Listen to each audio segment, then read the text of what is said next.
ایک دیو کی کہانی جو ایک لڑکے سے وعدہ کرتا ہے اور اسے پورا کرنے کے لیے اسے مختلف آزمائشوں کا سامنا کراتا ہے۔ ایک قدیم اور خوبصورت وادی میں ایک گاؤں بستا تھا جہاں کی ہواؤں میں تازگی تھی اور دریا کے بہتے پانیوں کی آوازیں کانوں میں رس گھولتی تھی۔ یہ ایک پرسکون جگہ تھی جہاں قدرت نے اپنا سارا حسن بکھیر رکھا تھا۔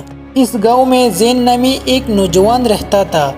زین ایک محنتی اور شریف لڑکا تھا جو دن بھر کھیتوں میں پسینہ بہاتا۔ اس کی آنکھوں میں اپنے والدین اور گاؤں کے لیے ہمیشہ ایک خاص چمک اور امید دکھائی دیتی تھی۔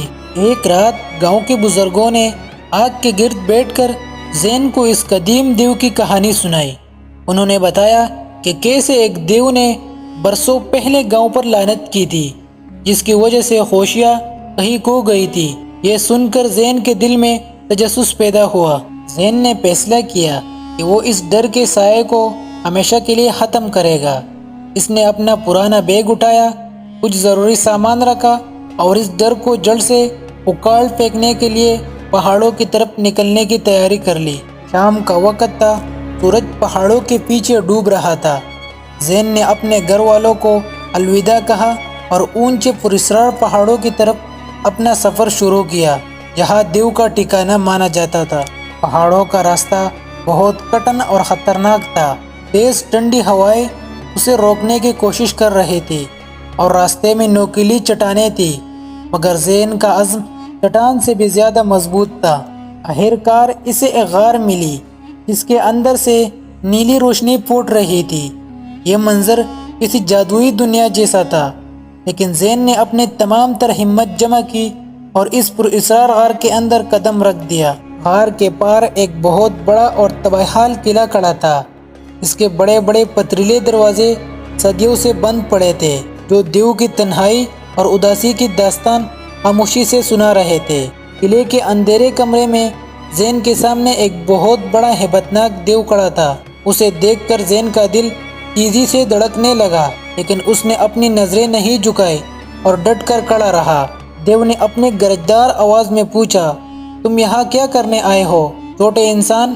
زین نے ہمت کر کے جواب دیا، میں آپ کا وہ وعدہ پورا کروانے آیا ہوں جس نے ہمارے گاؤں کے سکون کو برباد کر رکھا ہے۔ دیو کی آنکھوں میں نمی آ گئی۔ اس نے بتایا کہ کیسوں برسوں پہلے گاؤں کے لوگوں نے اس کا مذاق اڑایا تھا اور اسے حقارت سے ٹکرا دیا تھا۔ یہی دکھ اس کے غصے کی اصل وجہ تھا۔ زین نے دیو کے دکھ کو محسوس کیا۔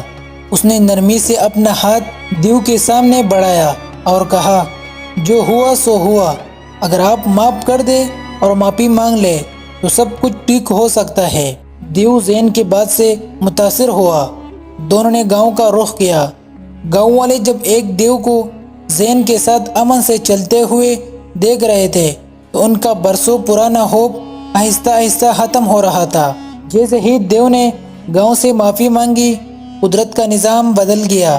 زمین دوبارہ زرخیز ہو گئی، بنجر کھیتوں میں ہریالی لوٹ آئی اور دریا کا پانی پہلے سے بھی زیادہ شفاف ہو گیا۔ گاؤں کے لوگوں نے ڈر کو بھلا کر دیو کے ساتھ مل کر جشن منایا۔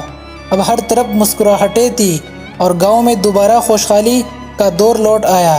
زین کا خواب سچ ہو گیا۔ دیو واپس اپنے پہاڑوں کی طرف چل پڑا، مگر اب وہ دشمن نہیں، ایک یادگار بن چکا تھا۔ زین نے گاؤں میں ایک نیا پودا لگایا جو ہمیشہ ان کی دوستی اور محبت کا نشان رہے گا۔